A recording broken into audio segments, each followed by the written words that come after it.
your child's behavior hasn't changed because you haven't been consistent or you haven't been following through with consequences of negative behaviors. Just want to say that. All right, now that I got that off my chest. Hi, I am Deidre. I'm a licensed clinical social worker associate, and I worked with children for a very long time. I worked in the classroom. I've worked with different populations. I've also worked with children who have special needs. So I know a thing or two about behaviors and children and how to help them get on the right track. But before we get into the video, please take a moment to like, share, and subscribe to this channel and hit that little bell so that you know every time that I'm going to drop a video, because I'm going to be dropping a lot of them consistently. So let's get into the video now. All right, so you can see by the title, we're talking about follow through, consistency when it comes to consequences, right? So first things first is it builds trust and security, okay? So predictability, and it helps them to feel safe. So they can trust that you as a parent, because you have consistently done what you say you're going to do regardless. And it's not just connected to the negative, the positive as well. So if you say, if you get a good grade on this test, we can go go-karting, or I'll, if you do whatever, then I'll give you, we can do this together.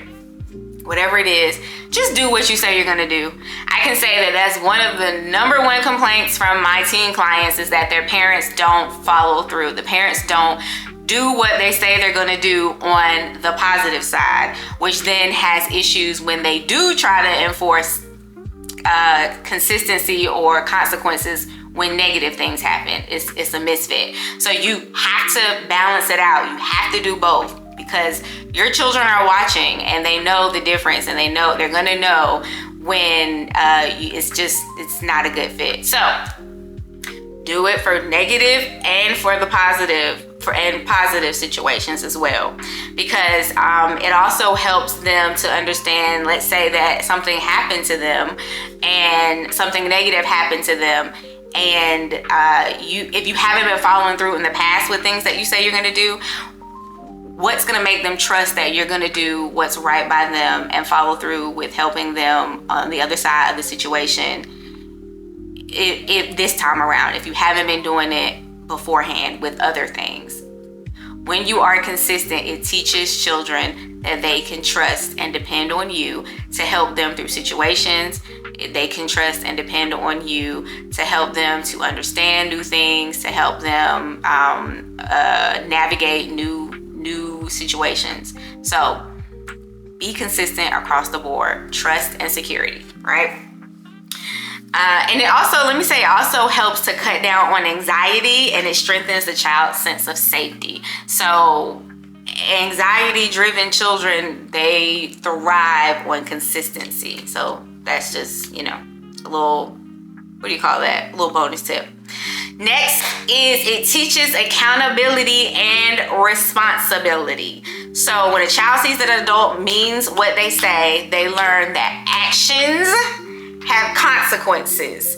Actions have consequences, right? So they're not going to disregard what you say when you get on them, because they know from times past that you are going to do what you say you're going to do. You're going to take that game, that PS system or whatever it is kids are playing now, you're going to take that and you're not going to give it back until the appointed time, until you say this is when you get it back. Or if it's when grades come up, then hey, if you got to ride around with it in your trunk for a while, like whatever, they know you're going to do that. So it's important that you be consistent, because it shows them that their actions have outcomes. It also helps them to connect behavior to the outcome. So if I do good, then I'm going to be able to do whatever it is, cause and effect. If I do good, then I'm going to be able to go to the friend's house and hang out. If I don't do what I'm supposed to do, then I'm not going to be able to go. And it makes them pause and think about the things that they are going to do. And it also helps them to understand that effort pays off, right? So when I finish my homework, I get to play. These are the things, like, this is the action. The homework is done. The consequences of that is I get to go outside and play. So They are responsible for the things that they're supposed to be doing, and they're accountable for their actions, and the outcome is going to be good when they are doing the right thing. Okay. Next is that it strengthens self-control and decision making. It's gonna make them stop and think, okay, if last time I hit little Susie because I wanted that toy and I got moved from that center to a different center. I don't want to be in that center. I want to be over here with this toy. So maybe I should try something differently. Now it's not going to work right away. Like, it's going to take them some time to learn that you can't do that. It's going to take, might take them moving from the center a couple of times before they learn. But eventually they're going to learn that I need to approach this in a different way, right? So it helps with that self-control and decision-making skills. As a teenager, you're going to learn to pause and consider, what will happen if I sneak out this house? What is going to be the outcome of this? I might not ever be able to go out with friends. I'm going to lose trust with my parents. I'm going to be on a leash. Like, it's a whole thing, right? So it helps them to stop and think. And if they've done it before, then they're going to pause before they do it a second time, hopefully. So over time, it becomes internalized self-discipline rather than external control, rather than things outside of them controlling them. They'll be able to control it inside on their own, in their mind. Next is it builds respect for boundaries and authority. So this means it goes outside of your home, outside of the people, the adults that are responsible for them. It extends to school, to authority out in the real world, off police, everywhere, anywhere you go, in their jobs, everywhere. It shows them that boundaries, there are boundaries, and you have to abide by those boundaries. It lets them know that rules are put in place for a reason, and you have to respect those rules. You can't skate over the rules. You have to do what they say, what they're meant to do, because rules, most of the time, rules are put in place to keep you safe. So it helps them to consistently follow through with doing what they're supposed to be doing when it comes to authority. And inconsistent follow through can lead to testing, negotiation, and power struggles. It causes them to feel like, my parent isn't going to do anything. They haven't done anything before. They said they would, but it's not going to happen. Or all I have to do is say a couple of words to them and it's going to hurt their soul and they're going to give it back to me. Doesn't matter what they say to you. Doesn't matter no matter what nobody else say to you. If you say you're going to take that game, you take that game.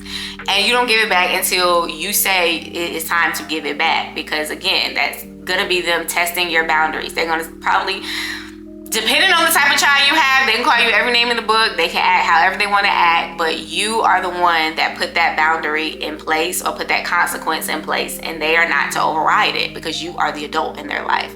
And you're teaching them to respect authority wherever they go. And you're saving their life as well, might I add. Next is it models integrity. Parents, you are your child's first teacher. You are the model in their home. You are what they see consistently. You see the most intimate time. You spend the most intimate time with your children as a family. So they're watching you. They know that this is what my parent does. And guess what? They pick up those behaviors to do the same thing themselves. And we want them to have integrity, right? We want children to be able to, we want to be able to trust them. We want to be able to know that they're going to follow through with what they say that they're going to do, just like we're going to follow through. So the same goes for the grades. If they say, okay, yeah, I'm going to make a good grade on this test, that's their part of the agreement. And you're like, okay, well then if you make that good grade, then we're going to do whatever. If they don't follow through with that grade, you're disappointed, right? You're hurt. You're just like, what did I do wrong? Or what else can I do to help you? Same goes for them. Like you want them to be consistent, just like they want you to be consistent, right? So model it for them, help them to understand that it is important, and know that children, words, don't really mean much to kids, especially today's time. They want to see that action. They want to see that you're going to hold true to what you say you're going to do on your end, regardless if it's for somebody else or if it's for them. They're watching. And I also want to say that when kids are able to flex the boundaries, that it makes them feel like rules don't matter, and it makes them want to push the limits. And so they're going to push the limits anyway, but they're not going to do it as often when you're consistent. Once they learn that boundary is never moving, it's never going to be broken, my parent is always going to do this thing if it's a negative consequence, they're then going to ease up on that, and they're gonna be like, all right, like that's their rule, that's what I have to abide by. So let's be consistent with our consequences, and let's be consistent with negative and positive consequences. So that's all I have for today. Comment down below to tell me some things that you do to hold true to your boundaries or stick to your boundaries or your consequences when it comes to your children, or what are some things that you can work better on when it comes to when it comes to being consistent with consequences and follow through. All right, y'all, that's all I have. Don't forget to hit that little bell so you can know the next time I drop a video, because I'm dropping them back to back. And I'll talk to you guys later. Love you. Bye.